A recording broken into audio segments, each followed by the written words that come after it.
Hey, what's going on, everybody? I'm Vinny Costa, editor of Street Muscle Magazine and your host of the RodCAST, brought to you by Lucas Oil, the #1 lubricant. Today, I'm joined by my co-host, Greg Costa, editor of Engine Labs and the all-around tech guru. What's going on, Greg? Yo, not much. Not much. It's been a busy day, but a good day. Good to hear it, man. Good to hear it. We're always cooking up fantastic new content for all of you at home. While we have your attention, go check out enginelabs.com to see what Greg's working on, and check out streetmusclemag.com. Check out what I'm working at. Greg, what do we have going on today? Today, we are revisiting the configurator with the Mustang. Because after seeing how close the Mopar and the Camaro were, we realized we built a Mach 1. We built a special edition vehicle, right? And to be fair, we didn't know we were going to be comparing things. Like, we just thought we were building a Mach 1, like whatever.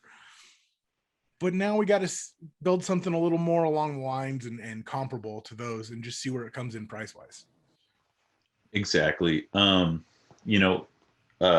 It's been fun, like, doing this, but to your point, our comparison was not exactly apples to apples. So we want to revisit it and give the Mustang a fair shake, because the Mach 1 just like blew that price point out of the water. Whereas, and we were not aiming to do this at all. The Camaro and the Challenger came in like within, $50 of one another. And that, again, was not by design. Like, that just happened, right? We were building the cars and we weren't really focusing on the price, like trying to, cut dollars anywhere. We were just honestly being consumers and weighing options. And it just happened that they came in right next to each other. So we decided to revisit the whole Mustang thing, and this time bring on our good buddy Rob, because he helped us out with the other two. And so we'll have an unbiased comparison, because, I'm a Chevy guy. Come on, don't say unbiased. He's on my team. He's on my side. You guys do have similar takes on a lot of things. I will concede to that. Let's not pretend he's not biased. He likes Mustangs. He just likes Well, so we likes all like Mopars a little more. Just because I like Camaros and I'm a Chevy guy doesn't mean I don't like Mustangs. They're awesome. They're awesome cars. Anything to me, pretty much anything with an American V8 under the hood is going to be, I'm going to like it. Except for, I don't know, maybe like some Jeep stuff, but shots fired. I'm not a Jeep guy. This is not the first time we've visited that. I'm not either. I don't get a lot of the Jeep stuff, and up here it's a very big Jeep area. It's a lifestyle thing. People just like them. I know that I'm not crazy when we're driving downtown or whatever, and Jamie sees something and goes, "What is that?" Because she knows that she can ask me, like, what is that? And a lot of times I'm just like, I can't explain it, man. Somebody with really bad taste. But I mean, there's a lot of that with Jeeps. I mean, that could be said with anything, right? And maybe at that point, it might not be the people; it might be the vehicle. Yeah, it's just and a lot of real. There are any Jeep owners out there, I hope we've offended you enough that you traded it in and get something else. But that's the thing. No. If I ever fall down a mountain and I have to have people coming in 4-wheelers to come get me, I want a Bronco to come get you. I get you. Yeah. Yeah. Oh, sorry. My bad. Jeep. Look, they serve a function. I don't know. I think that there are other vehicles on the market that have also catered to that section of automotive culture that do it better and cheaper. And Jeep is no longer the best option in the off-road community. I guess maybe if you want to build a rock crawler, I don't know enough about that to comment. I just know that from where I'm standing, they're underpowered. They don't have a great towing capacity. They get horrible gas mileage. They look like a brick. That's my hot take on it. So I don't know. It's probably unpopular. My opinion is unpopular. But caveat to that, I saw a Gladiator today, and in the past I have not been a fan, but the new 392 that's coming out, that's kind of cool. Why do they not really use the word Hemi with the Jeep stuff. Have you noticed that? Yeah, that's interesting. Originally I was going to say, oh, maybe it's because it's like a Chrysler product. It's not a Dodge vehicle. But the Chrysler 300, they're Hemis, so I don't know. Yeah, that's a good question. There's some, like, I think it was like real early, like pre-official announcement stuff that showed the Hemi branding, but I'm pretty sure if you go to the website right now, there's not a single Hemi logo anywhere on there on the engine cover. Maybe they don't want to like cannibalize from Ram sales or something. I don't know. Although I think they're totally different vehicles. Yeah, some weird corporate reasoning, right? We might have to do one of these builders, right, and like stack and get like an off-road guy on the show who really knows off-roading and have him, work with him and build like a Wrangler or a Rubicon or whatever the hell Jeep model is like most popular, and stack it up against something else that's comparable, like the new Bronco, or if Nissan ever makes another Xterra. Or I don't think the Xterra is in that same class. I know you love the Xterra, but I don't. I do love the Xterra. Okay, so then what competition would you have? You'd have the Bronco, basically, right? Yeah, there's nothing else. Yeah, I don't know that there's really anything just commercially available. And when I say commercially, I'm not talking about somebody who like builds bespoke, Jeep-ish vehicles. Well, okay, so the Jeep, what does it have going for it? It's like that short wheelbase, the live axles, like everything that makes it a great off-road vehicle, like able to climb over stuff. So I don't know, everything can climb. You put big enough tires on something and it'll climb over whatever. So any four-wheel drive truck to me offers more utility than a Jeep. It has a bed, that first and foremost, right? But I'm not your typical Jeep guy, so I'm not an authority. I'm not like the person to ask. We need to get somebody in the off-road community on the show and ask them, like, hey, why is the Jeep so superior to everything else? Or why is it more popular than everything else? Yeah. And what's really surprising to me is with how influenced I was by 80s TV, one of my favorite shows as a kid was MacGyver. That actually might be early 90s. And he drove a Jeep. Yeah. And it has never occurred to me that I would ever want a Jeep. Well, okay. So for me, similarly, like you think about Jeeps, like that show, Jurassic Park, they had those Explorers, but they also had the Jeeps, right? Mm-hmm. So like Jeeps were cool for those reasons, like the nostalgia. But even back then, if I was going to buy something, I would never be persuaded to buy a Jeep, because back then you had the Blazer, you had the Jimmy, you had the Explorer, you had the Bronco. There were like other options, right? Which each of which came with a V8. The Jeep is never, right? So the big thing I think there is the culture, and it's the heritage, and it's just the lifestyle. Because you have like a few different types of Jeep people. Some of them are like it because of like the military aspect of it, right? Other people just like the utilitarian function. Other people want to build like a crawler or like the ultimate bug out getaway vehicle. So, and then there's like the guys or guys and girls who just want to build a mall crawler, that they happen to like the way the Jeep looks.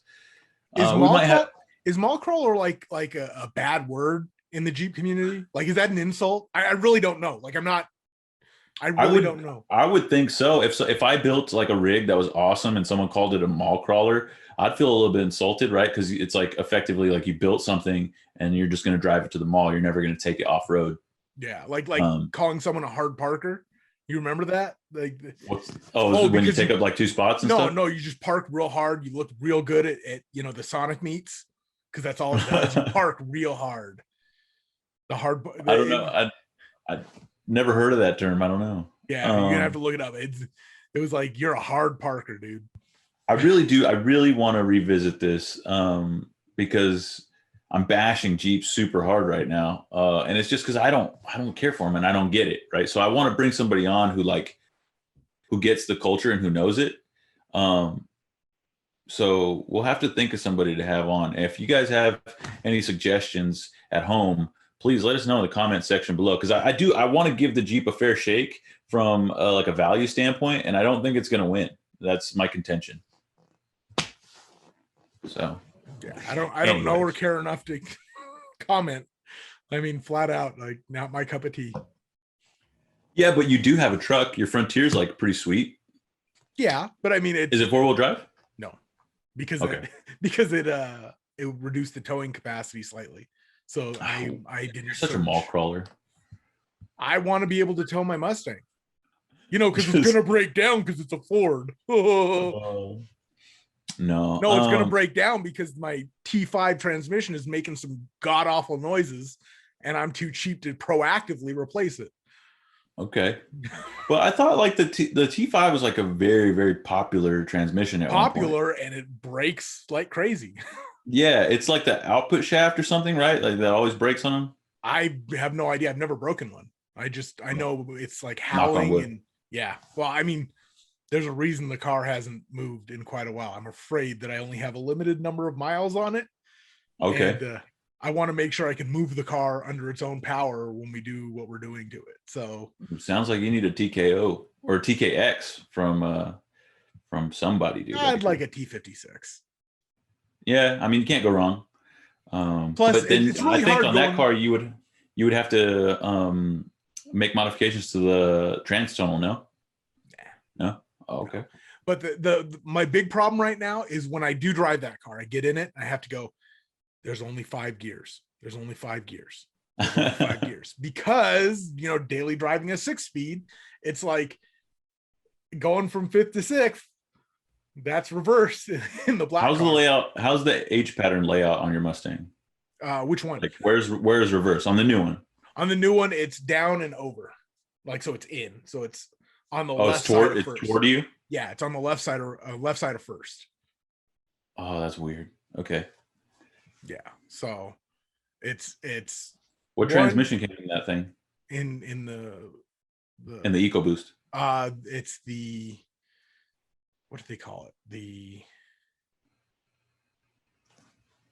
Oh crap, I can't, my brain isn't working. But it's not the same one that you can get. Yeah, it's the MT82. I think it's supposed to be the 4-speed, the 4 forward speed, the 4 non-overdrive speed version. But it's not the same transmission that you get in the 5.0. I think it's supposed to be, but mine isn't, because the MT82 came in 5th gear 1-to-1, so you had only one overdrive, single overdrive, right?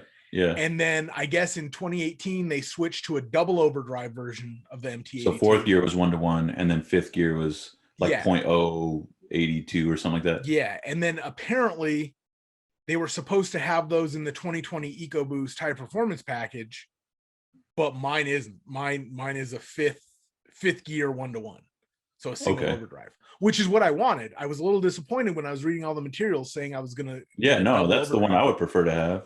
Yeah, and it's performance oriented, anyways. But all the documentation says I should have a double overdrive transmission in the car, and I don't. Whoa. So I'm happy with that. Like, trust me, if I ever have any issues where they have to replace the transmission, I'm going to be on their butts to be like, no, single overdrive, please. In the interest of building Mustangs, Greg, let's move this conversation along and bring Rob on. How's that sound? All right. Cool, man. But first, let's take a word from one of our sponsors. Motor oils and additives are the two most important pillars of the German company Liqui-Moly. Beyond that, the company sells service products, car care, greases, pastes, underbody protection, and windscreen adhesives. They also offer the tools and equipment required to use those products effectively. There are a total of more than 4,000 items, which make Liqui-Moly a globally unique, full-range retailer for automotive chemicals. Along with cars, Liqui-Moly also has its own product range for motorcycles and bicycles, for commercial vehicles and construction machines, for garden devices and industrial applications, as well as for boats and small aircraft. In order to ensure the consistently high quality of its products, Liqui-Moly produces its oils and additives exclusively in Germany. So, if you want to check out the high-quality products of Liqui-Moly, go to liquimoly.com. That's LIQUI-MOLY.com. Rob Finkelman, what's going on, man? How are you? I am great. How you doing, buddy? Doing well, doing well. Glad to have you back for the second week in a row, man. Thank you. Yeah, this is a little bit of a surprise. I understand you had someone else scheduled and they had the audacity to cancel at the last minute. Can you believe that, man? But you know, how does the saying go? We're making lemonade out of lemons. There you go. Like we weren't dying to do this segment last week. Yeah, man. Well, so we had talked about this last week. We didn't realize that we were going to do it so soon. But I'm stoked, man, because it's fresh in our minds what we did last week. Yeah. So as you guys know, for those of you who don't actually at home, we've been building these cars virtually and putting them kind of through a comparison, right? So far we've done the Challenger, the Camaro. Today we'll do a Mustang. We already did a Mustang. Well, it started with a Mach 1. But that's right. So we realized that wasn't exactly apples to apples. So now we want to complete the trio of pony cars, as it were. Right. And like I was just saying, today we're going to do a GT Premium Mustang instead of the Mach 1 and see how it compares to the 2SS 1LE Camaro we did last week, and then the Scat 392 Challenger, which we did about a month ago, I'd say. Yeah. Yes, sir. I've done my homework. I warned both of you guys that in preparation for this, just a few days ago, I was thinking, in about 2 weeks, Vinny will call and we'll build the Mustang. I ought to just, I had some fun. So I really got into it, and I've got some definitive ideas again, which will be fun because we can fight again. Last week, we were at each other's throats, and so I'm a Chevy guy. I love Camaros, right? So I was pretty passionate about that one. There were some things that I really wanted on that car, but I guess we have to take a more diplomatic approach this time with this Mustang. Well, you will, but it seems like in the past, Greg and I have, we sort of share our brains. So when it comes to a Ford Mustang, which Greg is obviously a big Mustang guy, it might turn out that it's 2 against 1 again, and that he and I agree on everything, and you're the odd man out. So. Democracy in action. I like it. Hey, but like last week on the Camaro SS, Greg and I were good enough guys to recognize the fact that you were really passionate about Camaros. So we gave shock yellow. That went away. The 1LE package, I had my reservations about how the fact that you click that box and you're stuck with a set of wheels you may or may not like. You're stuck. Which I think in the end we figured out is, for some people, an amazing value, and for others, it's not worth it. Right. So we'll have to see on the GT Mustang. I think we're going to see a similar thing to the Camaro, right? Like, you're right. I think there's an element. One of the packages I think we're going to end up debating performance and value versus aesthetics again. It seems like let's get into it. They want to entice you into the performance package by giving you a whole bunch of stuff undervalue, compared to if you were going to buy them as standalone options. But to make it cheaper on their end, they offer very few options once you do select that package. For sure. I think out of the last two that we did, we were excluding the Mach 1. Out of the Challenger and the Camaro, the Challenger by far wins in terms of modularity. But the Camaro, it was it was a much better value, and they were so close in price. They were within $30 of each other. At least the ones dollars. We were shocked last week. $36. And that wasn't by design. That was crazy. No, that was just completely, because we didn't select every option on the Scat Pack. We had no idea. We dumped things like the high-end radio on the Challenger, which I can attest the HK system is not that much better than the standard Alpine. So save the $1,500 and put it towards mods. And still, it came out to a $36 spread between the Camaro and. Well, I think it'll be interesting to see how the comment section goes, right? Like, we could have built both of those cars for much cheaper, right? If we didn't select any options for either one of those, we could have came in way under what we did.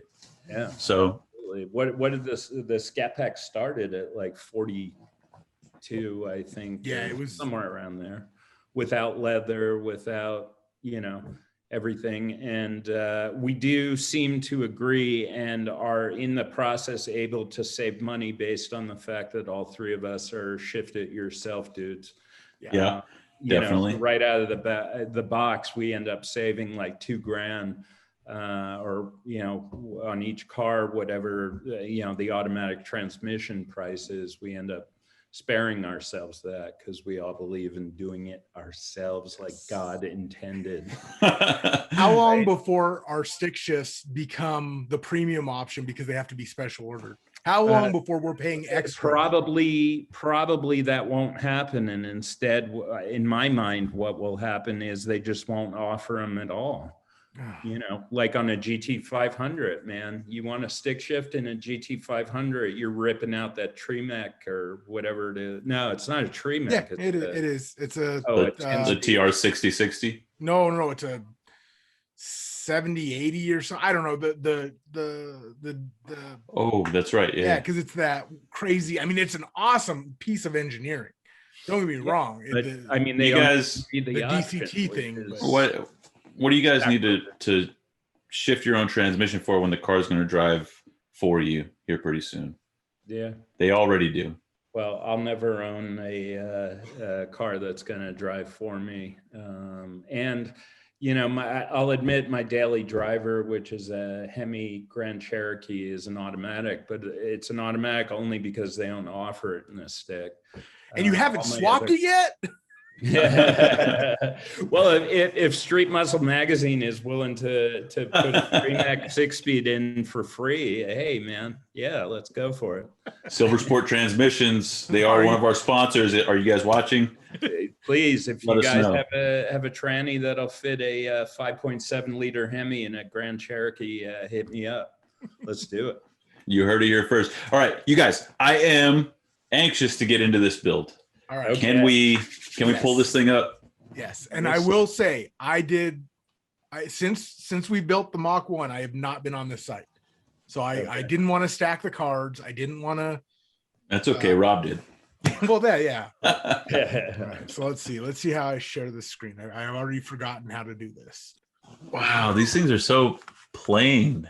Look at them. All right, so scroll to the bottom and let me back out so we can start over on that. All right, so here we are. Now that I've pulled my head from my back end. All right, so we'll build our own, of course. And we're going to go with a fastback, not an EcoBoost, premium. Are you sure we can't get away with cloth seats? Well, okay, so let's look at the regular fastback. What do you get with the premium? It looks like the mid-level speaker system. Okay. Heated mirrors. Selectable drive modes. Okay, so you automatically get the I think they call it the 401A when it's premium, right? Right. And I think if we don't choose the premium, I think the options that we can choose later are change. Okay. And generally the premium has better options to choose from. Okay. You also get leather trimmed, heated and cooled front seats. Cool. You get the sync. That has something to do with the audio system, right? And the navigation and all that. Yeah, it ties into. I mean, I'm not gonna lie. On my Mustang, I had to have that. That was. Yeah, I mean, at this point, it's 2021. Come on, guys. All right, so we'll start with the premium. Wait, what happened? It went from 40 all the way up to 41. Because that incorporates the destination and gas guzzler and all that. It includes all the tests. All right. Right off the bat, guys, I know in the past we've talked about colors we don't like. which for myself and Greg was in particular Twister Orange. We were not a big fan of. Vinny, you On the Mustang? Yeah, you actually. No, I like the orange, but it's not the color I would pick for this car. No, the color I would pick is a brand new color for this model year, which I think looks fantastic. I haven't seen it. Look at that. I already know which one it is. Yeah. Antimatter blue, man. This is like a traditional, almost Shelby-ish blue, you know. Yeah, it's kind of like guardsman, right? A little bit. Yeah, I think it's a totally brand new color. It replaces Kona blue, which had a touch of purple to it. It was more of a royal blue. This is more, antimatter is like a midnight blue. And I've looked at this several times. Is it metallic? I believe it's either a pearl or a metallic, but again, it's a brand new color. I haven't seen it in person. It's hard to tell. I might like it better in person, but here on this screen, it's not my favorite. It's a little too dark for me. It's probably a beautiful color, but it's a little too dark for me. Yeah, that's what I don't like about it. It's too dark. I like the more vibrant blue that you can get on the GT500 or the GT350. Velocity. Yeah. And I don't like that either. The grabber, that's velocity. That's velocity, yeah. No, the one that I'm talking about is a metallic kind of Ford Performance Blue, I believe, is the one. Yeah, that's it. Okay. Yeah.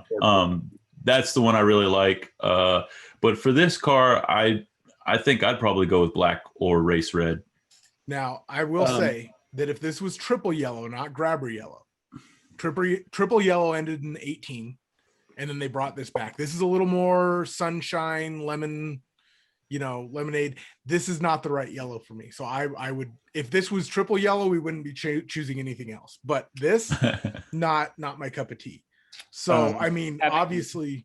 Being the owner of two black cars, a Challenger SRT and a Jeep 2015 Jeep Wrangler, both in pitch black, which is a gloss, non-metallic black. I can tell you I will never own a black car again as long as I live. I've been cursed by liking black on automobiles and made the mistake of buying two black cars, which, if there's anybody out there who hasn't owned a black car, trying to keep a black car looking clean and especially swirl-free, requires a total education on detailing and or some deep pockets, man. Yeah. Well, you automatically sign up for buffing the car out at least once a year, like a complete, compounding. That to me is not a deterrent though. Like I would pay for that, cost of ownership to own a black car if that's the best color that it looks. You know what I mean? Yeah. I mean, both of my vehicles look great in black, but if I had to do it all over again, the amount of work I put in to keep them looking nice, it's a timeless color. It's always going to look good. My Camaro's black, and I know exactly what you're talking about. Every door ding, every little scratch, everything shows on a black car. But I tell you what, man, when you pick it up from the detailer, you know why you bought a black car. Yeah, and at dusk, when the sun is falling, black cars just have a presence that no other color. What's that saying? If they made a tougher color or something like that, I'd buy it. I'm not gonna lie, as the owner of a black Mustang, you couldn't get me to buy another black one. Well, for the purposes of what we're doing here today, I don't think black is going to show the best like on screen. So maybe we should pick a color. Antimatter blue. Well, obviously the iconic silver is the best. I'm not crazy about silver cars, man. Every car on the road is silver or some variant of silver now. Can I make a suggestion? Something that I know all three of us can agree on, just so we can get through this. All of us will accept a race red Mustang, right? Is there anybody? Come on. That's gorgeous, man. I would not own that car. No? No. Oh, it's so beautiful. I love red, man. I'm not saying it's not a pretty color. I'm just saying I would not own a red Mustang. So we can. I was trying to. Sorry, my dog is kissing me. I was trying to be diplomatic and get us to all agree. So I know. I thought it was going to work. I'm good with velocity. My diplomacy and I revert back to antimatter. So I think velocity blue is I would probably have considered this color when I was buying my Mustang had it been on the lot available, configured the way I wanted. Okay, Greg, since you're the Mustang guy, I will vote with you. I'll say let's go with velocity blue. Plus, I think it's got good contrast in the configurator. I think it'll look good. Me too. I would never buy that personally, but whatever. You also didn't like shock yellow for some reason. I don't know. Well, no, but once I saw it on the configurator for the 2SS, hey, I would have gone for what do they call it, orange crush, because I like orange on muscle cars. But once I saw the shock yellow, hey, who can disagree that that's a good looking car? If I ever end up with a shock yellow vehicle, I am putting silver reflective stripes on it. I'm sorry. But okay, I don't think it would look bad. What's next? All right, do we want to do stripes? My take on stripes. I don't think they might need. They might look good on this car. I don't know. Oh, just about. You know what? The only car I can think of that I would lay stripes on, to be honest with you, if we were building a GT 500 right now, I would do. Has to have stripes. Just out of, historic. Yeah, that's respect to the heritage, man. Yeah, you got to have stripes on a GT 500. Yeah, but on this, I'd pass. That's my take. You can't get a black roof without doing the whole black accent package now. Which includes black wheels, black windows, trim. Yeah. The little lips there. I have a feeling that's going to have to come off when we do some stuff. I'd pass on that too. So no pain. I actually like it, but so do I. But I also decided that rather than pay, because when I bought my car, it was a $500 standalone upgrade. I was like, you could also spend $80 on vinyl wrap and wrap your roof. Yeah. I don't know. I say leave it as is, man. No stripes. Okay. What about? Well, we haven't looked at the racing stripes yet. Oh, my bad. I thought that was all there was. No, now we got. Oh no. What's up with the offset stripe? I don't like that. No, not for me. I know that's very European, but I'm not into it. Maybe if they had like a Golf with this color, like Golf livery, that'd be cool. Oh yeah, with some orange. I think they saved that for the GT40 though, boys. Yeah. Well, yeah. It was like an $11,000 package, as I recall, or $15,000 or something outrageous. All right. So powertrain. Don't even check that 10-speed. Yeah. I mean, I will say that 10-speed's awesome, dude. Yeah. It is the faster option in the draft. Oh, sure. And I'm not Vinny, when you tested those GT 500s not too long ago, that's the same upgraded, but the same tranny, right? Exactly, and that's the only reason I say that transmission's awesome. Of course, I'm picking the 6-speed, but I mean, respect. Well, no, the 10-speed's still a torque converter trans. The one in the GT 500 is a DC. It's clutch. It's a clutch to clutch. Yeah. Yeah, so they're different transes. I mean, I still. Oh, really? I thought they were the same. No, because the 10-speed is a torque converter trans. Oh, okay, never mind. So, but I mean, Greg, is this when you select the 10-speed, it's paddle shifted or just a manual gate on the stick? I'm not sure. Let's see. If it's paddle shifted, that's cool. I think there's a paddle shift option, but I don't know, and it doesn't click on the information. Yeah, the info icon. Yes, paddle shifters. Paddle shifters, right? But also, if we were to go automatic, we would be limited to that 355 final drive, where I know, well, I don't know. I know that in previous generations, the performance package got you 373s. Gotcha. Well, 6-speed it is then. I mean, that's easy, right? Like we know. Yeah. No brainer. We already knew that one, yeah. All right, so packages. Perfect. All right, it comes with what do they call that? 400A. Mm-hmm. So that's like 201A. Okay, so 401 gets you the digital instrument cluster. I thought that came standard on premiums. No. Okay. Plus, you get voice activated nav, which we all admit we wouldn't buy a car in 2021 without $2,200. Good Lord. No, I'm not just for voice activated nav. Yeah, but look at, if you scroll down to options, if you look at what nav is as a standalone option, you'll realize it's actually a bargain. Just the nav alone is close to that as a standalone, and then you don't get the Okay, but so for 22, what do you get? You get You get the digital instrument cluster, which I'm not gonna lie, it's cool.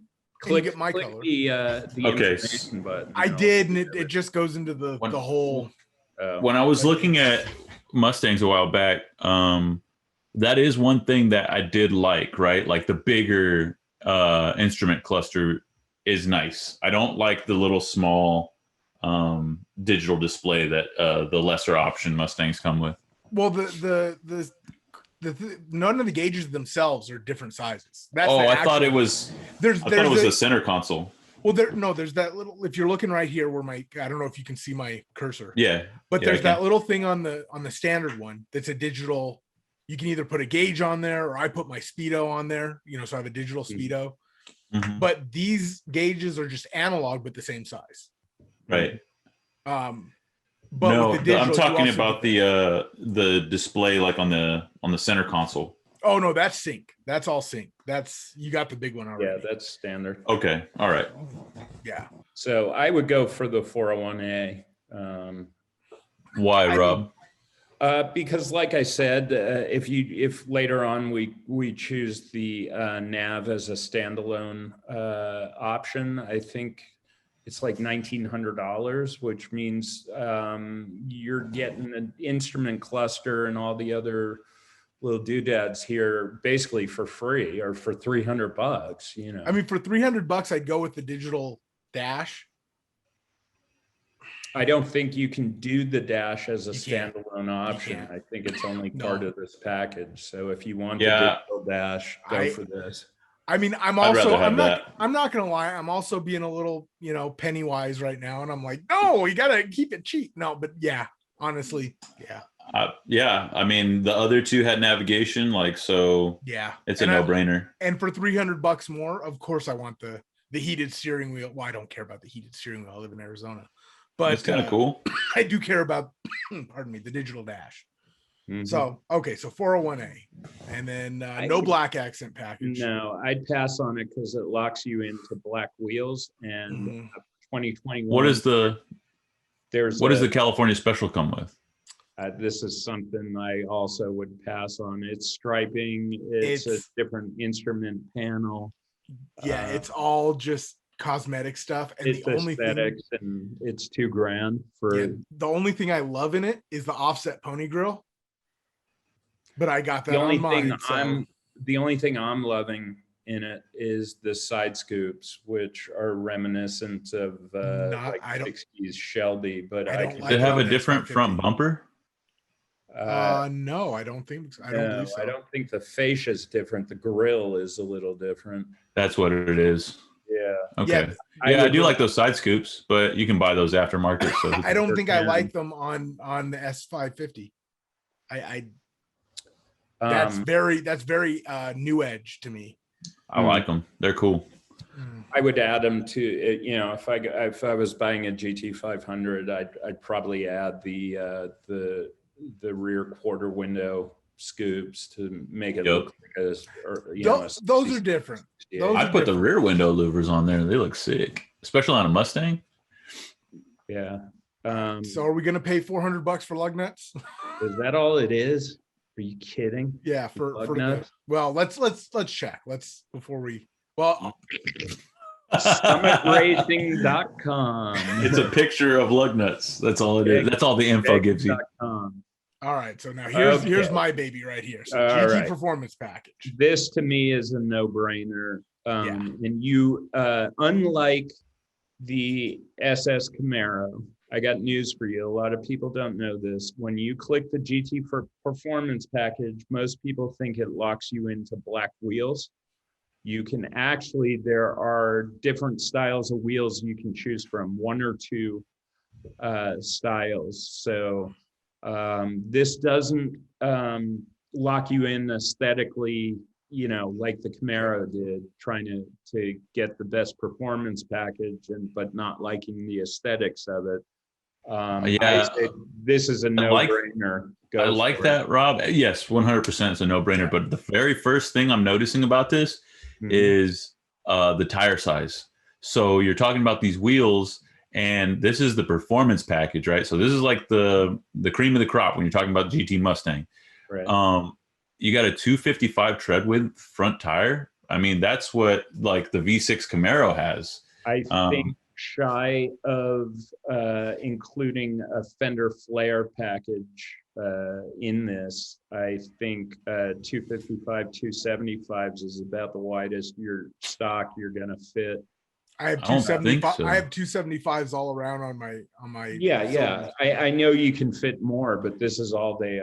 All they. Yeah, that's all they offer. Yeah, and that's what I'm saying. Like that to me is a big knock, man. I mean, so far the Challenger, you know, bested the other two because they had 305 square. Granted, we were making a wide body, so you have that option. Also, it's a much larger car, so you know you can accommodate those bigger tires. Yeah. But the Camaro, you go from 255 fronts to 275 fronts and 305 rear when you step into that 1LE package. Remember one thing too, okay? This is GT Performance Package level 1. Mm-hmm. We still have level 2 to go, but okay, I will tell you right now, besides the brakes, which the 6, I just wish they weren't black. I wish they were something a little more I like black. But the larger radiator, did cool. Did the performance packs on the other brands have upgraded I think the cooling? Camaro did. I think the Camaro did have upgraded cooling. Okay. And then this is the ratio is critical. Yeah. That's what's cool. But not only is it a 373, because the base GT comes with a limited slip, but it upgrades to a Torsen, which is a helical gear type. Yeah, that's not going to wear out your clutches. Yep, exactly. Yeah. And if you notice here, you get this might sound stupid, but you get that strut tower, an upcharge for both of the other cars. Mm-hmm. Yeah. Now I'm not gonna lie, like on my Mustang, if it wasn't my daily driver, I would seriously consider getting the performance pack 373, just the center section and bolting it in. What's going on here? Why do they just say unique chassis tuning? What does that mean? I think they say unique chassis tuning because it's chassis tuning that's unique. Oh, okay. To me, this is a no-brainer. This package. So, and here's the thing: I'm going to do something about those. I'm going to do something about those black wheels, though. I'm going to fight. This car would look great with some silver wheels. You know what they would look really good with? The EcoBoost handling package wheels would look amazing. Compared to these aren't my cup of tea. I know Greg likes the most simple, like 5-spoke wheels. I like these mesh wheels. I think they look better in a different color.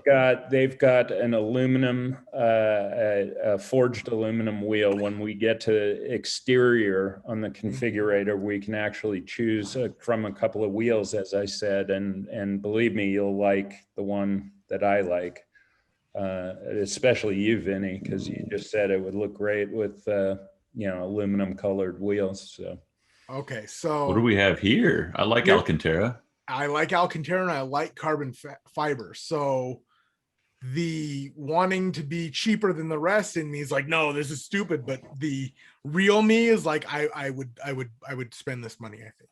You see, to me, this should be included in the performance package. I don't know why they split this up. That's a lot of money for that. That's $1,200. Hey man, in the Challenger, when you select Laguna leather seats, well, actually no, not in the Scat pack, but in the Hellcats, when you select Laguna leather or leather and Alcantara, you get these similar engine spun interior upgrade.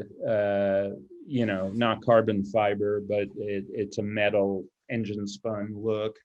The 1LE comes with Alcantara steering wheel, shift knob, shift boot, and the seats. With the 1LE package. So this, to me, I could pass on this. Well, I'm gonna add it here, not because I'm adding it, but just because I want to go to the interior pictures and see what the seats look like. Yeah, go ahead. So I'm not like Oh, what's it trying to do? Oh, Oh, wow. Not only is it not included in the performance package, you can't have it with. no, it's with the 401A that it wants to take away. Yeah, no, screw that. I'm keeping the 401A. That's not the performance package. Yeah, that's the digital cluster and stuff. Yeah, because it has to take it away because it has a carbon fiber instrument cluster. Okay, all right. So no, I could go either way. I could go with Greg and select that option, or I could keep it. I mean, or get rid of it. I like Alcantara, so I might select it. I agree with you. I like the way Alcantara looks, but I've had people tell me who have like Audis and BMWs and Mercedes and stuff that Alcantara, specifically on a steering wheel, wears really quickly, and your car basically looks like crap in the interior after like a year of usage. It absorbs oils from your hands and you can just not get it clean. That's okay. So that part's not true, right? So yes, it does pick up oils and dirt and stuff from your hands, and it's I wouldn't say it wears prematurely. It just gets dirty, right? And so then once it gets dirty, it gets like matted. And so then, it looks like, ew, gross, your steering wheel. On my Camaro, I actually swapped the steering wheel. So I have a 2010, and the 2010 steering wheel is just horrid. It's terrible. It's just a circular, like leather piece of crap. Mm-hmm. So I got a 1LE steering wheel from like a 2013, which is Alcantara. It's got a flat bottom, just a much better looking and feeling steering wheel. When I got it, I'm very happy with it. But when I got it from eBay, it was kind of matted like that, right? And I was worried about, what am I going to do? Is it like this permanently? Honestly, I looked up a bunch of videos, people trying different things to clean them. Soap and water, man. Soap and water brought that steering wheel back to life. Okay. It like kind of fluffed it up again, and then it just cleaned all that stuff off. I guess the other solution is wear driving gloves, which I always thought was like a most pretentious thing you can do. Thing, but if your $2,000 Alcantara wheel looks like crap because you were barehanding it, Well, my hands tend to sweat, especially like if I'm driving on a hot day. Or if you're tracking your car. I mean, you get the adrenaline going and you've got the AC off for performance reasons. You're going to sweat and your hands are going to get clammy. And I just usually pass. I go for leather when it comes to seats, and I pass on the Alcantara shifters and steering wheels. But that's just me.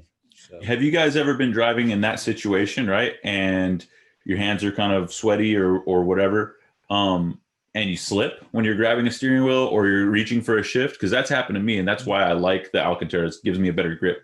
I've never slipped. I can't honestly say I remember slipping, because like all of my cars have articulated wheels that have like thumb rests, and I do tend to believe it or not, I'm a nerd, and I'm 10 and 2 most of the time, only letting go of the 2 position to shift. So no, I mean, to me, it's an aesthetic choice, and I just prefer a nice leather wheel. Although I'll tell you, I was looking at a C-Class AMG Mercedes on their configurator, and they have a carbon fiber option, which I'm sure would be slippery, but boy, does that thing look cool when you get the carbon fiber. It just looks like a F1 car. Yeah, exactly. It's so F1. Yeah. But if you look at the F1 steering wheels pretty closely, it's very function over form, and like the weave doesn't go. They're not pretty. They're not. They're like everything in F1. Aesthetics really are far down the ladder in terms of concerns. But I'm sorry, a $15,000 steering wheel should be a little bit pretty. It's $50,000. Oh, are they? Have they gotten even more? Yeah, it's $50,000 to $100,000 depending on the team. Jeez. I like. They look like they have so many buttons. They look like an Xbox controller. Yeah, it's crazy. It's crazy. I'm Jim McElvain from Optima Batteries, and I'm here today to talk about why batteries aren't made like they used to be. You've heard people say that, and it's true. Batteries aren't made like they used to be made. They're made better than ever, but people are still having battery problems. So why is that? Because new vehicles are more demanding than ever on their batteries. I came out here in a Chevrolet Silverado that had air-conditioned seats, it had satellite radio, it had Wi-Fi, it had OnStar, it had all kinds of stuff. And you need strong batteries to power all that. So the batteries they're putting in vehicles today are sometimes 30% bigger than the batteries they put in 10, 15, 20 years ago. So what can you do to extend and maximize the performance of your battery regardless of the brand? Use a battery charger or maintainer. Use it once a month. This is the Optima Digital 400 charger and maintainer. Anybody can use it. It's no spark technology, so you won't hurt yourself using it. Positive on positive, negative on the ground. That's it. It'll do the rest. Take care of your battery. It'll take care of you and your vehicle. Yeah. What's next on here, Greg? Did we agree? Or are we gonna yeah, we agreed not to do it, but I do want to say, if anybody watching has the carbon fiber dash parts and wants to get rid of them, shoot me a message, because I did mock it up and it looked amazing. So I want them now. So if you have them, let me know. So what is this? Oh, adaptive cruise control. I don't want that. That's included in the 401. Yeah, I don't want that. Why? It's included. Because I don't want doesn't it also have the like it can control your brakes stuff? Yeah, but that's only when you enable cruise control, right? Only when you're cruising. I have it on my Grand Cherokee and I've never used it. It's there, the buttons are there. The other bonus is if you don't get that, you have dead buttons on your steering wheel, which make your car look like a rental car. So it's a bonus in that respect. All right. So, and then we have the Premier trim. Okay. So it looks like we're done with packages because there's nothing else to select. Exterior. So now we can go to exterior. Okay, guys, scroll down and I'm going to show you my wheel of choice. I know which one Greg. There it is. Which one's Greg likes. No, you don't. Just passed it. You just passed it, Greg. This there. One? The star 19 by 9. No, the one. That yes. One? Those ones? Those are skinny. Yes. Go look. Those are the ones I thought you were gonna like, Greg. Select that and then go select the exterior of the car and let's look at it. And you tell me if these aren't badass with that color that we selected. Come on. They do look pretty good. I'm not gonna lie. Yeah. That would be my choice. Largest size they offer. And it's not black. I'm just over the black wheel thing. I'm tired of it. If Ford offered a graphite wheel, let me see those 20s, dude. I don't dig those. Oh, we can't have them with the performance pack. Oh, okay. They're too chunky. Oh, but no, I don't really like them. I don't know. I do like those wheels. I don't know if I like them better than the ones that the car came with. Can we just for shits and giggles, can we select black as an exterior color or antimatter blue? Yeah, that would look at this wheel. Oh, it looks super good. Yeah. Oh yeah, because it's going to offer all that contrast. Yeah. See, yeah, that's for the sure. thing. I love contrast on a dark car to have and these aren't full polish wheels. Yeah. No, they're aluminum nickel. color. They're cool. Yeah. They're a little grayish. If they were a little bit darker, I'm not saying black, I'm just saying a little bit more gunmetal for the black, for the shadow black car, I think that would be a better combo, but I think on antimatter blue, they're perfect. I think though this might be the only option with the GT performance package that we have on wheels. Yeah. And if it's between these and black, I'm with these all day long and in the I like the mesh ones that it already had. Here's my problem. I don't like those $800 worth, because for $800 I can get you're almost to a set of like SVE 355s, or I mean, you're well past a set of SVE drifts, which is what's on my car because they were the cheapest ones available. But yeah, not because I necessarily liked them. What other wheels are there, Greg? I know that you say. Oh, I know you say you might. I just want to see what other wheels they have. That's the OEM. Those are ugly. Those are ugly. Those are ugly. That's like, I guess, the old Bullet style. Yeah, they're black. I don't, or Yeah, it would either. Let me see what those ones look like if it'll allow you. Yeah. I don't think it will. They're too narrow. Oh, those are polished aluminum. Nope. These, no. I'm pretty sure these are the old EcoBoost performance package shape. Okay, so out of all the wheels, I would choose either the ones that are on there right now, the ones that Rob likes, or those ones. No, I like those a lot. I think I would go with these only because, not because they're awesome, but because I would rather spend that money on something aftermarket. I hate being outvoted. But that's the thing. So you're not, to your point, Rob, we're not keeping these. They're just not choosing them. I would rock those wheels and I would like them and I'd be happy with it. I know you don't like black wheels. I get it. But I just happen to like the mesh and stuff. I did like black wheels when they were new, but we're going on like 10, 12 years of black wheels and I just think it's done. I think it's over. I like the silver ones that you selected, but they don't go with this color. They don't go with this. They don't. If you would have won the vote on the color, then we would be having a different conversation. So now I get to lose 2 votes. Yeah. Sorry, man. I think they looked fantastic with that. What is it called? The midnight blue, antimatter blue. Yeah. Yeah, I think these win, even though these are not my favorite S197 stock wheels. Throw those on real quick, Greg. These ones? Yeah, throw those on real quick.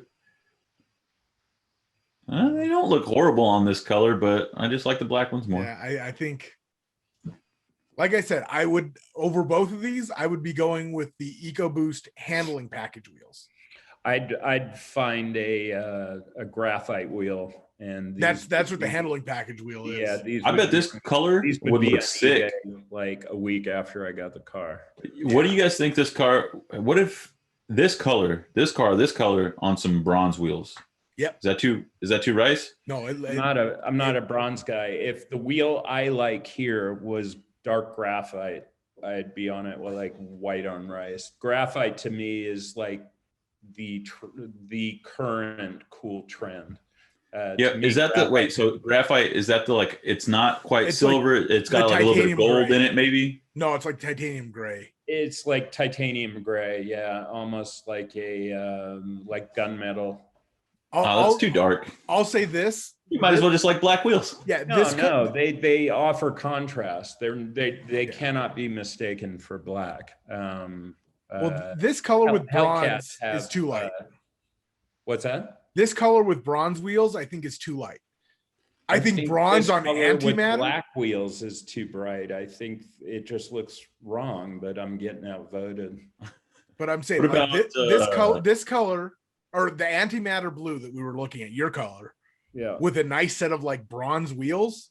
I could see that really good. Why is there no chrome option? This is BS, you guys. To me, there's only one car in history that looks good on bronze wheels, and that's the Bandits Trans Am. See, I thought you were going to go a different direction with that. I thought you were going to talk about the 22B Subaru Impreza. Yeah. What about the STI? Yeah, I'll give you that. With the blue, was it? That was the color combination to get. Blue. I'd go with that because it's iconic. If I was buying an STI. Now here's a dumb question, but a very valid one. What percentage of bronze wheels in the world are owned by Subaru owners? Do we have an answer to that question? I'm guessing it's. I feel like Greg's going to pull out according to Edmunds.com. I'd say 90+%. It's the only, like off the top of my head, it's the only current car I can think of that, where you commonly see bronze wheels. They offer them on the Hellcat Red Eye. They have a set of what's called. Oh yeah, they do. But I've never seen one rolling on the road with those. Oh, those are cool. I saw a green one. What's that green color? F8 green, which is F8 on some bronze wheels. Color. Yeah, that would be a good color combo. Yeah. All right. So anyways, active valve exhaust. Definitely. I'm saying yes simply because I have it, and it's friggin' awesome. That's awesome, dude. If you don't plan on, then you don't have to spend more money on a Borla or a Exactly. Magneto or whatever. And God bless David Borla, if you're out there, you're a good guy. I love you, but you know. Yeah. Blind spot information system. I'm not a fan of these just because they distract me. Like, I know there's a car there. I don't need a light flashing my peripheral. It's included. I know. Yeah. We can't take it off. I'm 401. just saying, not a fan. I wouldn't take it off. I like it. It's more safety. Good. More better. Okay. You cannot mess with your spoiler choice and keep the GT performance package. Correct. just so you Oh, know. speaking of which, I need to get one of these wings, but they are ridiculously expensive. How much? Unpainted from Ford, I believe they're at like $580 right now. And you're And going that's to like- spend about $1,000 getting it painted and cleared. Yeah. Well, my goal is, because with the high performance package, the accents are all magnetic gray. Mm-hmm. So if I can find a magnetic gray performance pack owner who is switching to something else, Right. and is willing to spend or willing to sell it to me for like $350, we have a deal right now. Give me a call. You got to. I like the little duck bill. That's what it has. WTB post up on the Mustang forums, man. Yeah, exactly. Want Yeah. to buy or trade. Well, that's the thing. These things are in such high demand because they are so expensive. Yeah. Unless you buy some like weird, Can you? some what? They don't offer a like a wicker bill or anything for them. Nothing. Not with factory, the no. GT performance package. Wah, wah, wah. All right. Hey. So Magneride? Yeah, it doesn't Can come with you that guys- already. I have never driven a car with magneto heterological suspension. Can you guys affirm that it's, like, for example, worth $1,695? Yes. It is. It is Yes. the only thing that I did not get on my Mustang that I wanted. And that's because I would have had to order the car versus it literally being everything but this on the lot. I've got on both my Grand Cherokee and my Challenger, I have the Bilstein adaptive suspension, which I would have tuned it a little differently when you go into sport mode over LA streets, like in Hollywood and stuff. You feel like your teeth are gonna, chatter out of your head. Maybe on a track, it's not as bad.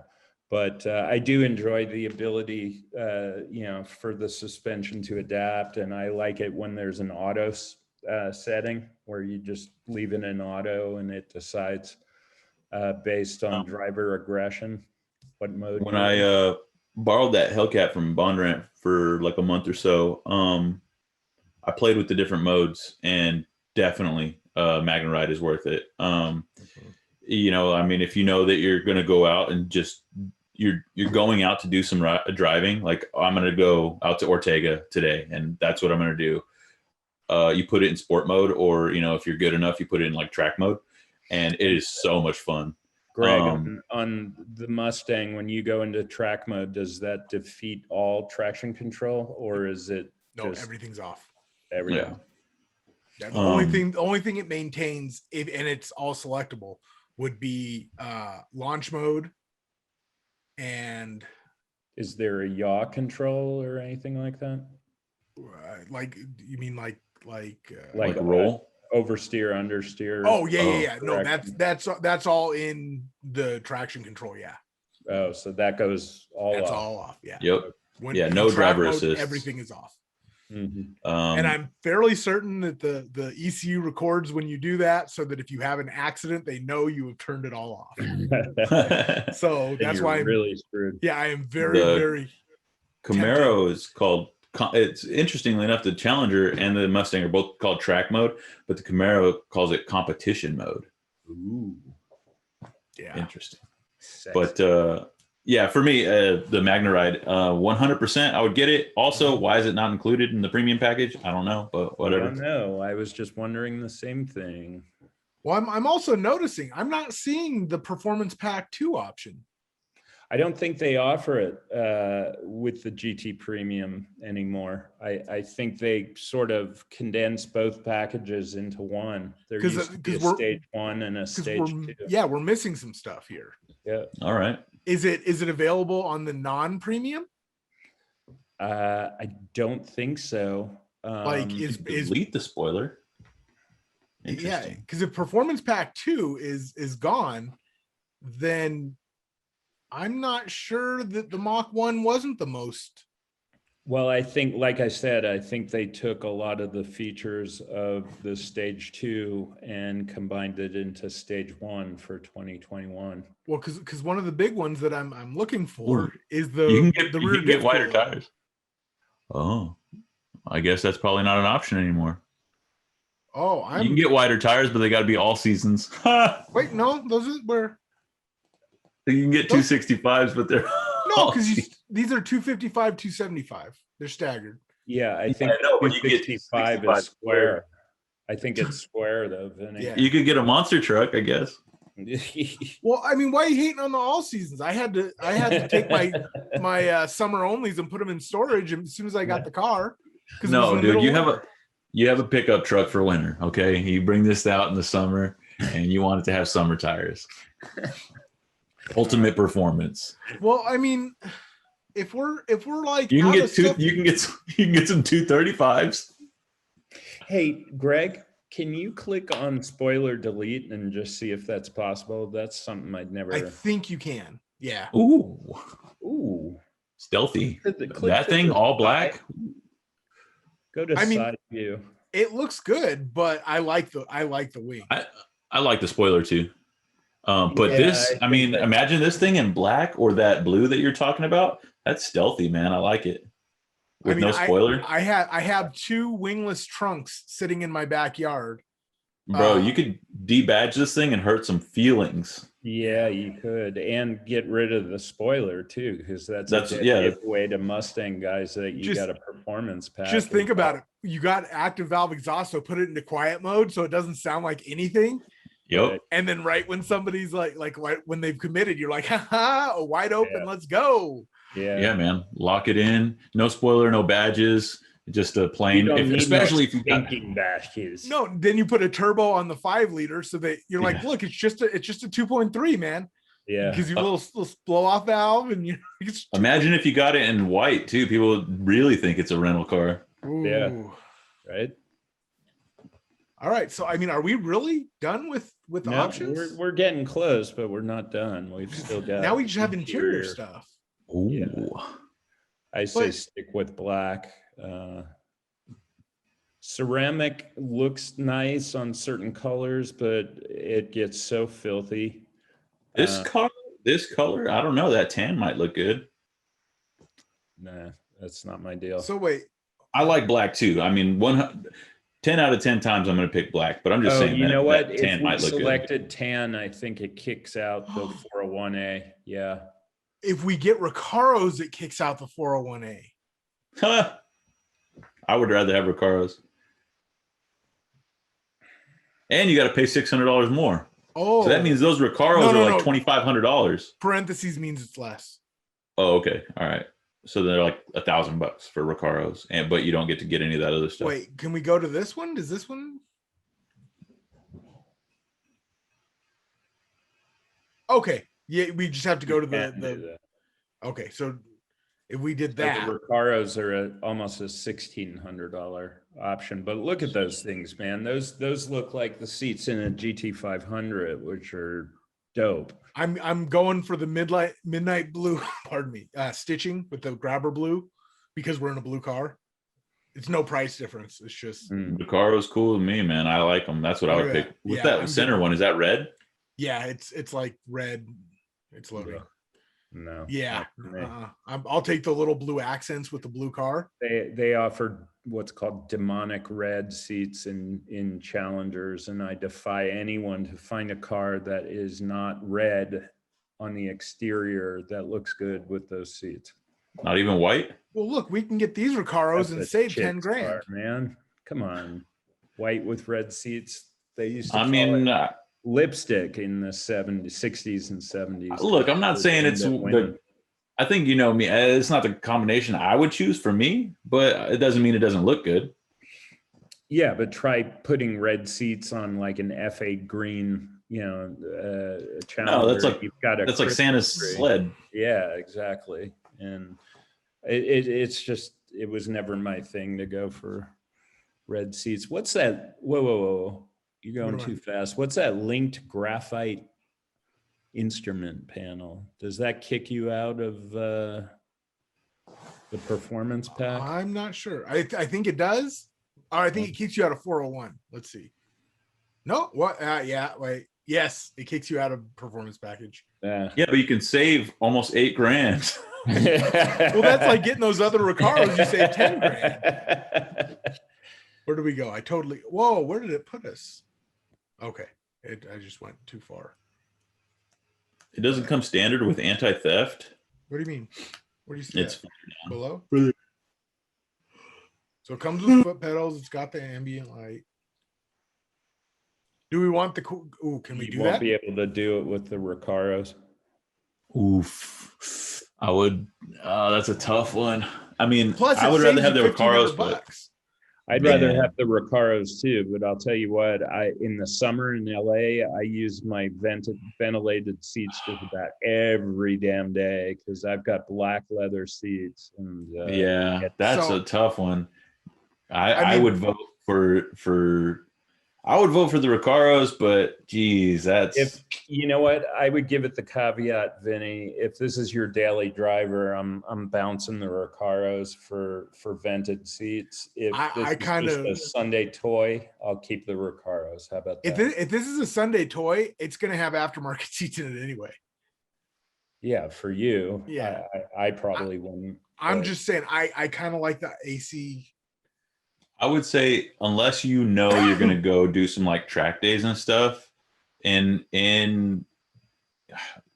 use it like quite a bit on the road, go with the heated and cooled seats. But if you never plan on like taking it to the track, and like even if it is just your Sunday cruiser, I would still want the heated and cooled seats.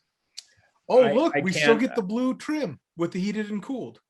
Yeah, I can argue with you. Like, we all live in very hot areas, all three of us, and life without vented seats in 2021 is stupid.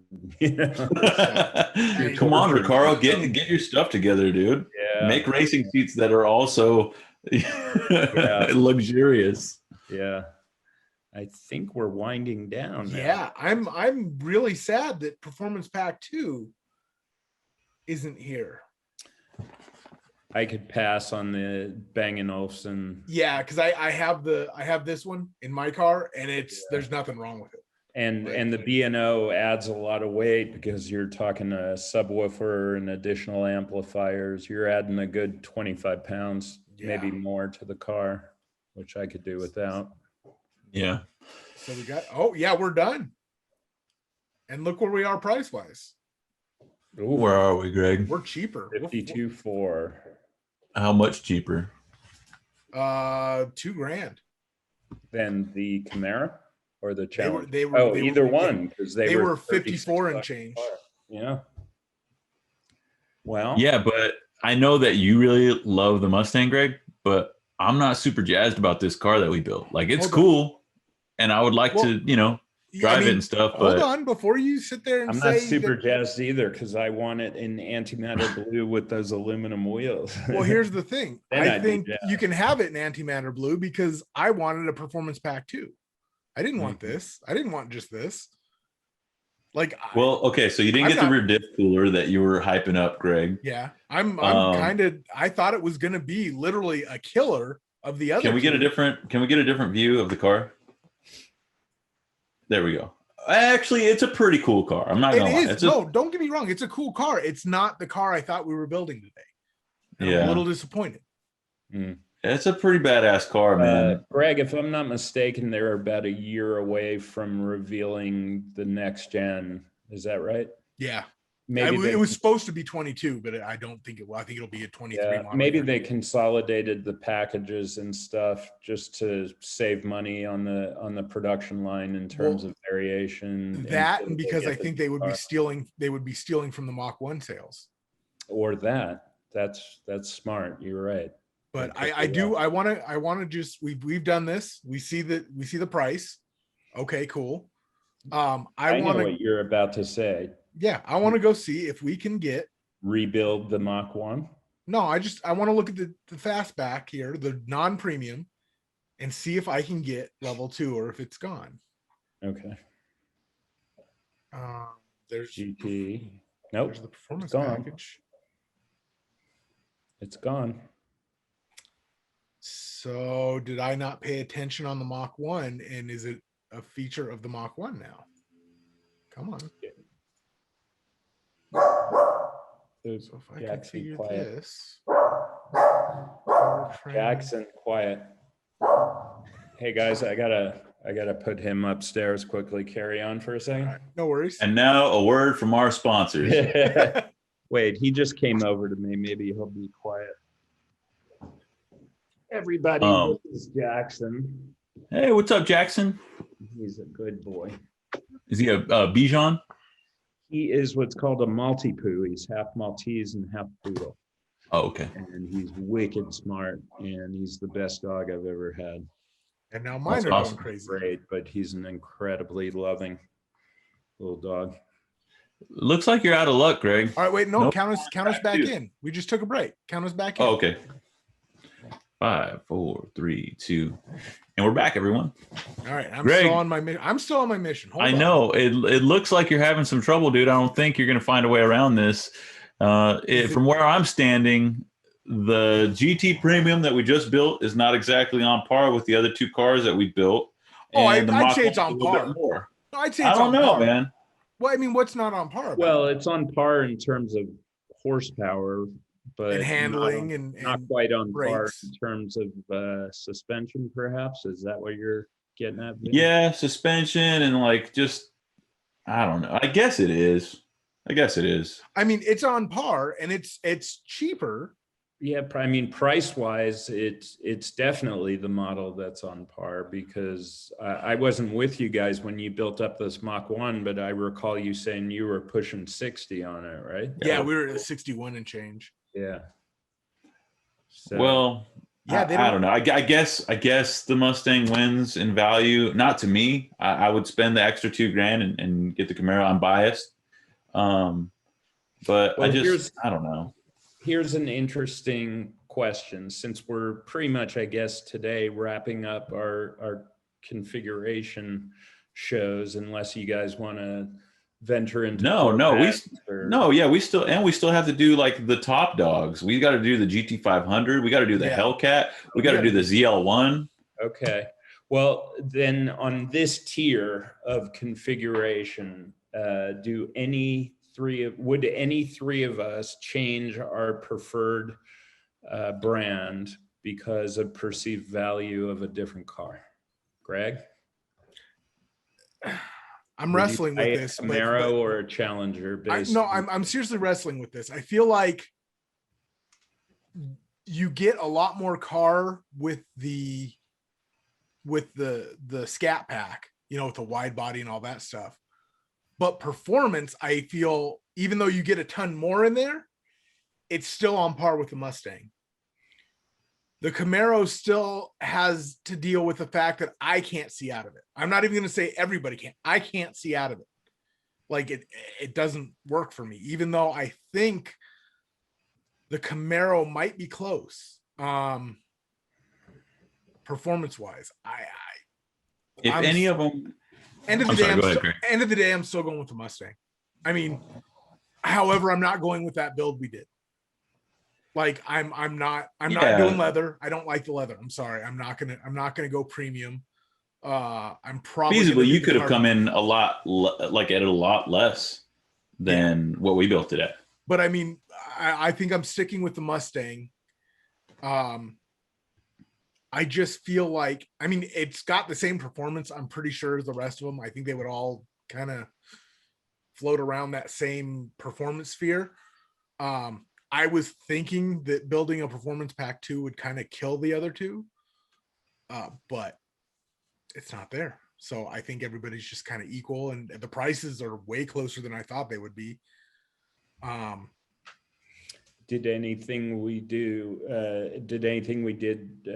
change your mind, Vinny? Would you still be with the Camaro, or? I would still be with the Camaro. I think it's, for me, the best looking. It's also the best. It's among the better value between the three.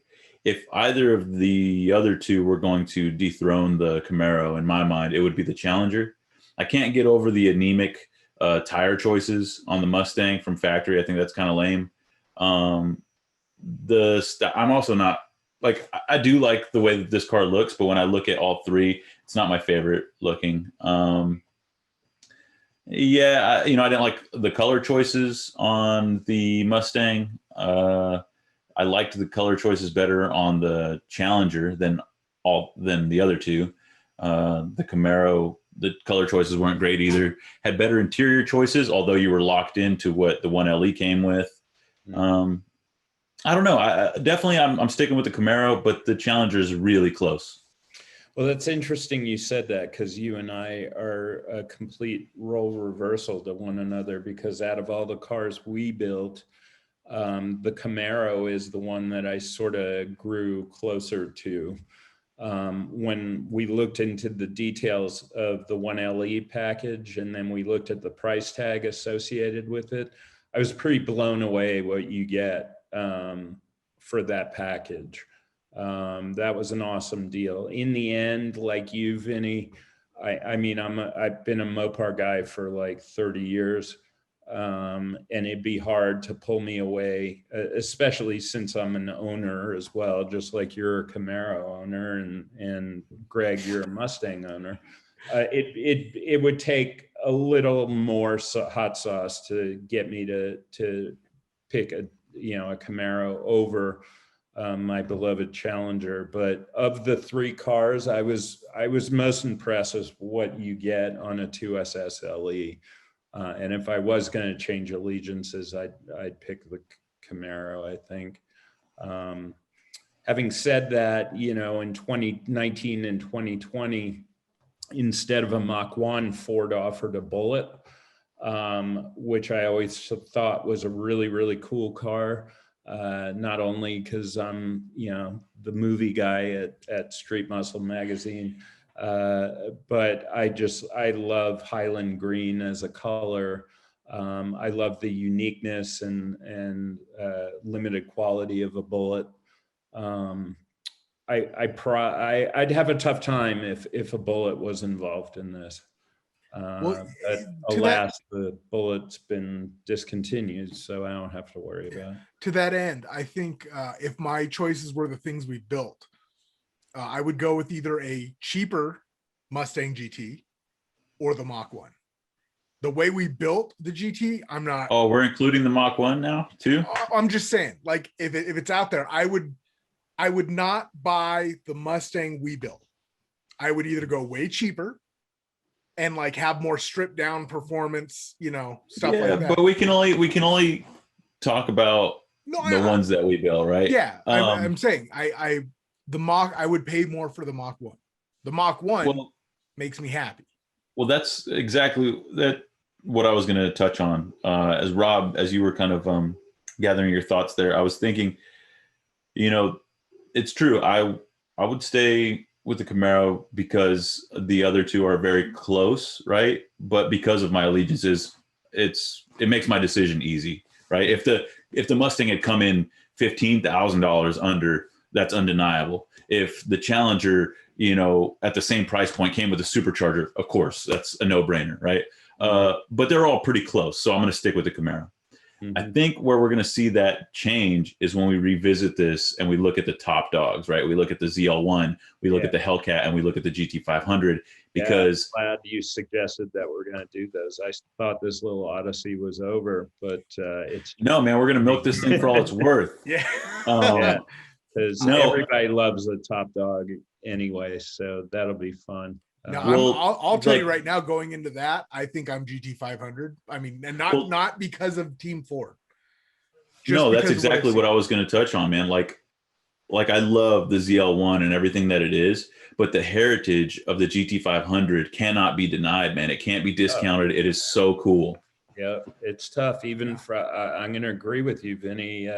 You know, Hellcat to me is mana from heaven, but at the same time, like one of my dream cars on the, you know, in this world is an original, like a 67, 68 GT 500. And the approximation of it, although aesthetically it doesn't look like those old cars, what they've packed into it in terms of performance for the dollar and the looks that it does have and so forth, that's going to be tough for me when we get to it. So we'll have to see how I feel. It'll definitely be interesting. I think value is going to play a big role there. But I'm telling you that the aesthetics of the GT500 and the heritage, that's going to play an even bigger role for me. Yeah. As we kind of wrap up here, guys, Rob, I know that your monthly column has not come out yet for June. Not quite yet. I'm working on it as we speak. Well, as we were doing this configuration, the whole time my brain was writing the article. Maybe you guys out there caught that weird look. But yeah, no, coming soon, Rob's movie Muscle. No, Rob's movie review. Sorry. That's right. And I'm not going to give away the title just yet, but let's just say I'm delving back into the classic era of the 1970s. Again, my favorite era of filmmaking. I'm really looking forward to it, man. It's I'll leave it at that. I'm looking forward to it. Rob, as always, thank you for coming on, man. Thank you for making time to do this. It was a lot of fun, and we can't wait for the next episode. Yeah, next episode, the big dogs. I love it. Yeah, the big dogs. Guys? Yeah, it'll be cool. Good seeing y'all. Take care. You, buddy. Bye. Later. Performance parts for your American Classic are available from POL at performanceonline.com. POL is the perfect upgrade for your classic car or truck. Whether you're hitting the strip or going on a road trip, POL's performance braking, steering, suspension, fuel injection, exhaust, radiators, rear ends, and more are top notch and can be seen in our showroom floor. Cruise on down to our show-stopping showroom and take a look at our brand new Blackout Series parts, or order POL parts from performanceonline.com and have them shipped straight to your garage. Well, there you have it, everyone. Rob Finkelman back again. We built another awesome car. It wasn't my favorite out of the three. I think we covered that. But Greg, I know you really liked it, and Rob did too. And frankly, so did I. It's just, well, I'll be honest. It's not my favorite out of the four. Because if the Mach 1 comes into play, there's no way I'm spending that money. But see, that's what I mean. Right? Like, so we finished with the Mach 1 and I was like juiced about that car. I was like, this car is awesome. I would buy this car. Sick. After this one, it was kind of like, yeah, it's cool. Like, if I got it home and it was sitting in my driveway and I was able to like do different stuff to it, you know, put different wheels, maybe like some weird rear window louvers, make it aggressive, I would have liked it a lot more. But based on the options that we chose in this configurator, it wasn't my favorite. Yeah, I honestly, I wouldn't start with a premium personally. I don't like leather seats. I don't know that I would go with the nav in it, only because I don't have nav now. I just have Android Auto and it works great. I mean, that's 2200 or something. That would take it out. I probably would do the carbon fiber package because, you know, that's cool. I like it. So you're only saving like $300 then. Well, no, because the carbon fiber package was $1,200 on top of it. I thought it was like $1,800 for the carbon fiber package. No, I think it was $11.95 or something. Okay. But I think that would probably upgrade the seat. I don't know, man. I don't even know if the carbon fiber package is available in the non-premium. Yeah. But anyway, I mean, when I was looking at a GT, I was literally looking at, I was looking at 2018 because last year triple yellow and first year of the dual injection. But there was only one configured the way I wanted it in the whole country. and had been on the lot for like a year. And I was like, it's kind of iffy, right? But it was literally GT, performance pack, and I think Recaros. And in 2018 they had the cloth Recaros, which were really nice. But yeah, it was like 30, I want to say 32 or 33 because it'd been on the lot so long. But it was also like 2,000 miles away, and that's a big commitment to, you know, get there and find out that you should have went, man. You should have flown out and got it. Where was it at? I want to say Ohio somewhere. That's not a bad drive. It's like a 2-day drive. Yeah, my biggest concern though was having, you know, the Coyote as my daily driver. Like, I already do plenty of stupid crap with the EcoBoost. Like, I know what I want in a daily driver, and part of it is I need something to be more responsible than I am. Well, right now, all you got to say is gas prices, bro, and I get it. Yeah. But you know what strikes me as interesting after doing these 3 cars, if you measure value, right, and we're basing performance versus cost, the Mustang that we just built won, right? But it was the cheapest. I mean, it was the most affordable, and it's on par as far as performance goes, right? Like, it gets beat out in some arenas and it wins in some arenas. So we can say it's in the same conversation as the other two as far as performance is concerned. That said, none of us are like super, you know, crazy about this car that we just built. And you're even a Mustang guy, and you're saying like, this is not the car I would build. Well, I'm wondering if that might have something to do with the fact that we started with a Mach 1 and now nothing's going to quite live up to that. Or I don't think so, man. I don't know. I don't think that's what it is. I don't know. For me, like, so when you selected the 1LE package for the Camaro, it totally changes the look of the car. Yeah. Like, you know, that's a 1LE. It's like, it sets it apart. For this car, it looks like it did before you selected the performance package, except you get a spoiler and that's it. Like a color match spoiler. Well, and that's the thing with Performance Pack 2, you got a bigger chin spoiler. You got, you know, more aggressive wheels. You got, I think, did they get a wicker bell on the thing, or was that an art? I thought they did. But I mean, maybe. It got real aggressive, like with the Performance Pack 2. And I'm really disappointed to see that gone. I get why they did it, for sure. But yeah, I got to tell you, man, this thing was kind of boring looking by the time we were done. And we picked like the most ostentatious color there was. And I wonder if it's just a 2021 thing, because in 2020, I feel like, or 2020 model year anyway, this would have been a totally different conversation. Yeah. And then, you know, when you compare like we're talking about looks right now, right? Like the aggressiveness of the looks. Mm-hmm. You talk about the Challenger, it's like, dude, they come from the factory. Like, the base model looks like pretty tough, you know, that's just the way they look. Then when you get the Scat pack, you get like the cool hood and stuff. So, I mean, that right there, you already have a very aggressive car. The Camaro, you get the 1LE, again, very aggressive looking car. Then you get the performance package Mustang, and it's kind of just like, oh, cool, a Mustang. You're 100% right there. And it sucks to admit it. It pains me, but you're 100% right. Like, the performance pack adds very little as in the aggressiveness arena. Meanwhile, its performance is pretty good.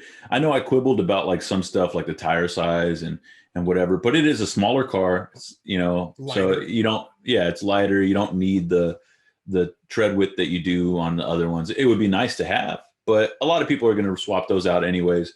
But we have to measure, you know, what you can get from the factory, not what you can put on it later. Yeah. Because I mean, if that was the case, then we wouldn't need the wide body to do 305s on the Challenger, right? You know, and that would just destroy everything. I mean, hell, the wide body already destroys everything on the you know, section width. So I mean, you know what? It really does kind of stink to see 255s up front on the Mustang. You know, I mean, that's just whether it's capable or not. It's little. I mean, but that is going to affect the performance of the car. It's going to affect your braking performance and your handling performance. It might be minuscule. You might only see it at the top level drivers, but it's a factor to consider. Yeah, I mean, I just don't know. But you also have a lighter package. You have a 426 horsepower Coyote. Oh, that's right. We're talking 2021. So 460 horsepower. Mm-hmm. That's pretty impressive, dude. I mean, yeah. And one thing about the whole S550 chassis, my EcoBoost S550 is probably 300 or 400 pounds heavier than my SN95. Yeah. But it feels lighter. It feels nimbler. Yeah. Like, I mean, that's that chassis tuning we were talking about earlier, dude. I mean, I'd like to think I'm a pretty good judge of nimbleness, and you know, I have a lot of road course experience, and it is night and day difference. You don't feel the weight of the car. Right. Yeah. These modern cars I've said it once, I've said it 1,000 times, dude. Like the engineering that goes into them, like, dude, you can go out and drive a new Camry and it's going to handle better than your Mustang from 25 years ago. You know, that's just what it is. But I mean, but to be fair, when you know, we were sliding the Hellcats around at Bondurant, you could still feel their weight. I mean, granted, they are not necessarily a performance chassis, right? Yeah. But you could definitely feel the weight. It was smooth and the transitions were nice, but you definitely felt the weight. And yeah, we've talked about that before. They're a straight line car, you know. Yeah. If you want to go around the Nürburgring, go get a Porsche or a Camaro or a Mustang or whatever. But the Hellcats or the Challenger chassis is just, it can do it. Yeah, they've done amazingly well, and they deserve kudos for what they have done with that weight. Yeah. But at the end of the day, it's still heavy. Yeah. It's a heavier car. It's a bigger car. But you gain things like, you know, visibility, cargo room. So it's always a give and take, you know, the ability to put actual human beings in your back seat. Yeah, man. Have a trunk, you know. Yeah. It's like I said, it's always going to be a give and take. If you gain something, you got to give it up somewhere else. And, you know, so I guess I'm not surprised to see the Mustang win overall as far as value is concerned. But I'm also not surprised that that's not my choice. Yeah. Well, and that's the thing. It's like when you put in value, you have to, and, you know, figure the human element. Like the Camaro could have come in $4 or $5 grand cheaper, and that's still not going to sway me because I can't see out of it. Like I'm not comfortable in it. Like, wait, hold on. Have you driven a 6th gen or are you going off the 5th gen? No, I sat in it. I didn't drive it, but I sat in a 6th gen and you know, checked mirrors and stuff. And granted, that's a me thing. That's not necessarily the Mustang doesn't have super good visibility either, though. It's not, maybe it doesn't, but it's not in the places where I notice. Because I don't have. You got backup cameras now, dude. Well, yeah, and parking sensors. Dude, have you seen like the cameras that they have on these new trucks? It's insane. It's like a aerial 360 degree view. How do they do that? I don't know. My friend has an Explorer ST, so you know, like the Billy Badass Explorer.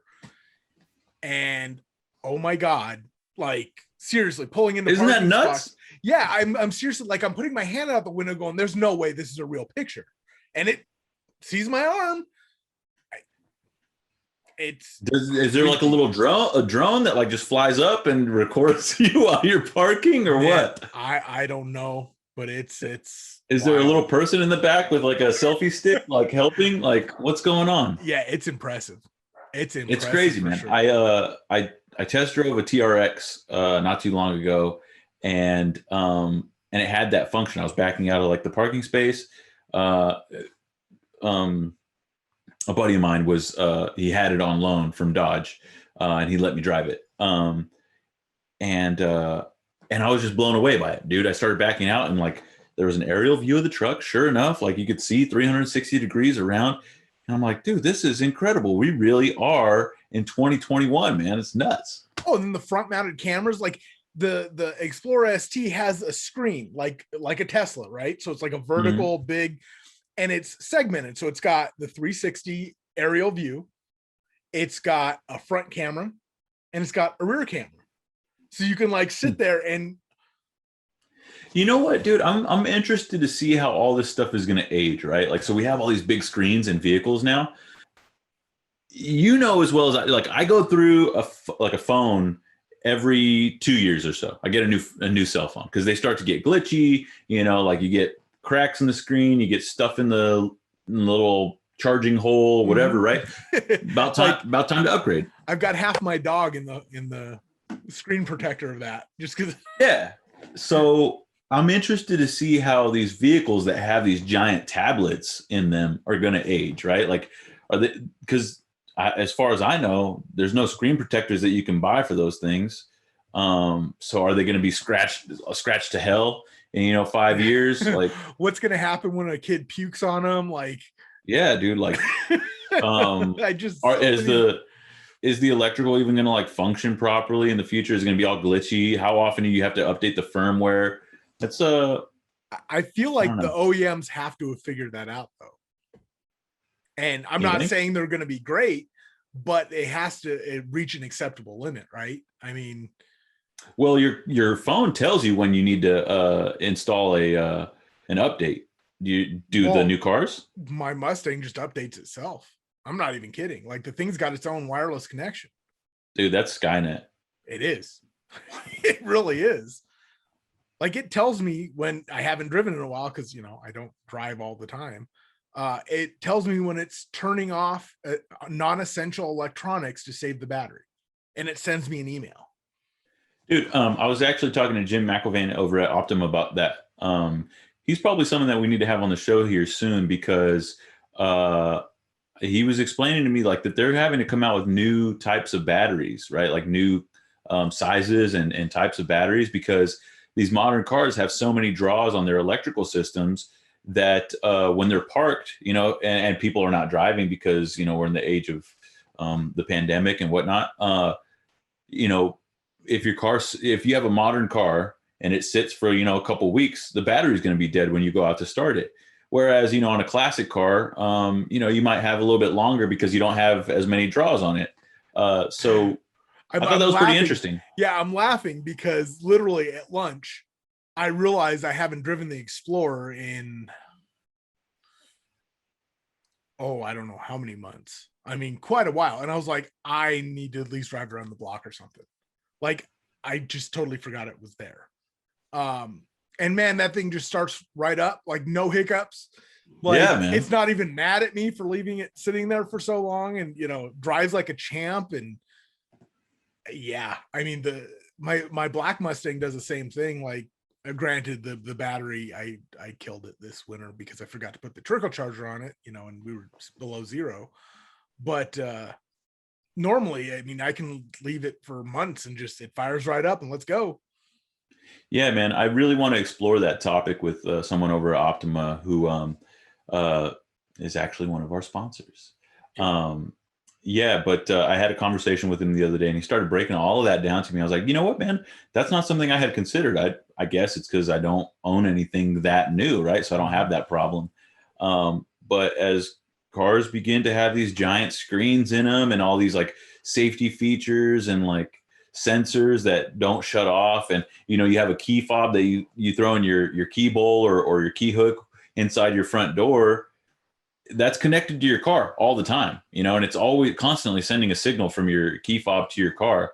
And so it's all that draws on the battery. So we'll talk to Jim about that soon. Yeah, that'd be cool. But while we're on the subject, I want to take a moment to thank all of our sponsors. Greg will do us the favor and pull up a list of all of our sponsors so we can list them for you. But let me see here. There we go. Thumbing up? What's going on there? Yeah, dude. What am I doing? Hey, did you put my thumb away?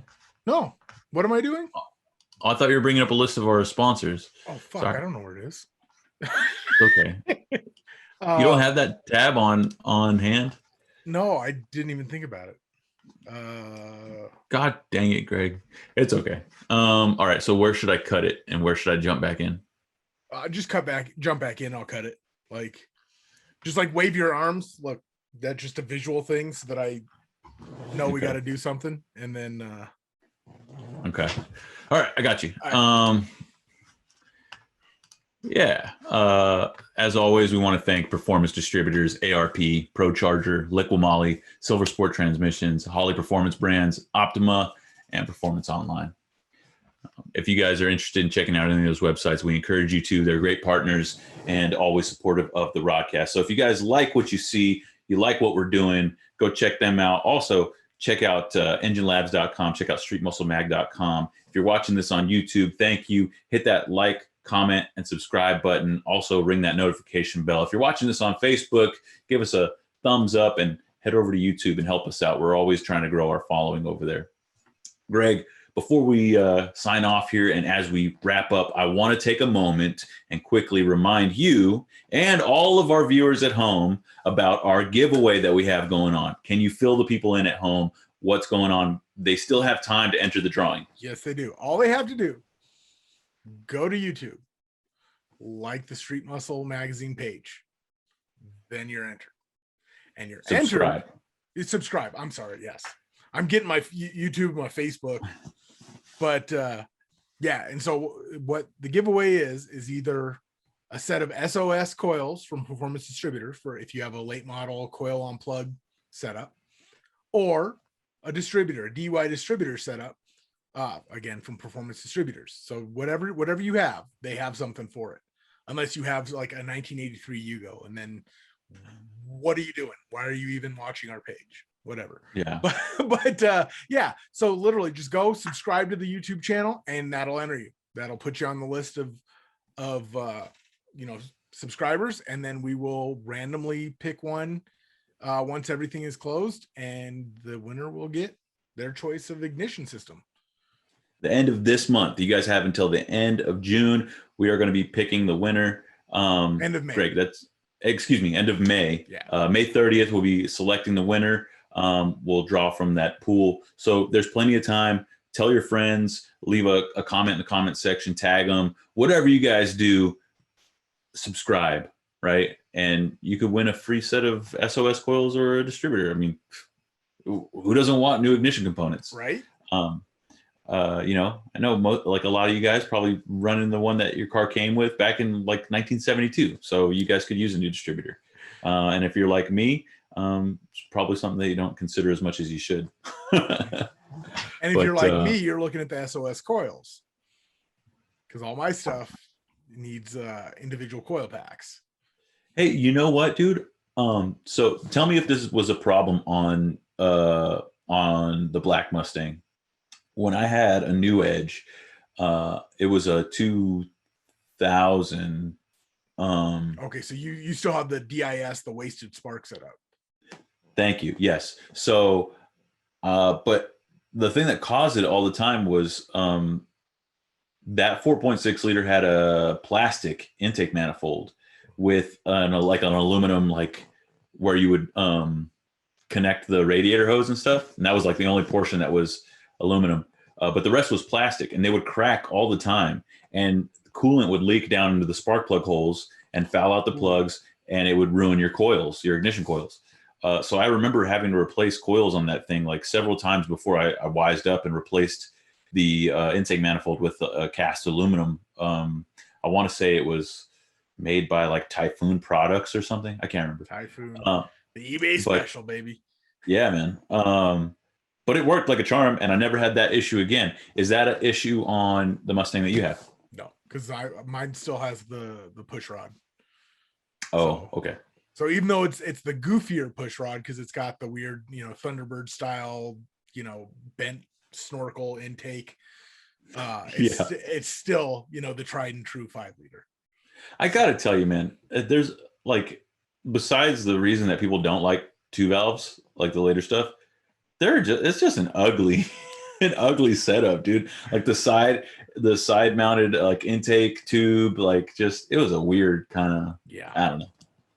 But anyways, we've rambled on long enough. Thank you guys for sticking with us. Let us know who you want to see in the future episodes in the comments section below. And as always, catch us here on Fridays at noon. Thanks again, guys. We'll catch you next time. Peace.